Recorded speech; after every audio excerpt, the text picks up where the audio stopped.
অনেকে ভগবানের কাছে অনেক কিছু চায় কিন্তু সে পায় না, তখন তারা একটা অবিশ্বাস চলে যায় যে ও দিতে জানে না, তো দেয় না।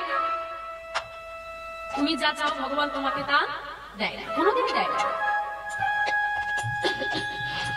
তুমি যা চাও ভগবান তোমাকে সেটা দেয় না, তোমার জন্য যেটা মঙ্গলকর ভগবান তোমাকে সেটাই দেয়। কারণ তোমার থেকে তোমার ভালোটা সে বেশি। তখন তোমার কি প্রয়োজন, তুমি কোনটাতে ভালো থাকতে পারো, তার থেকে ভালো কেউ জানে না।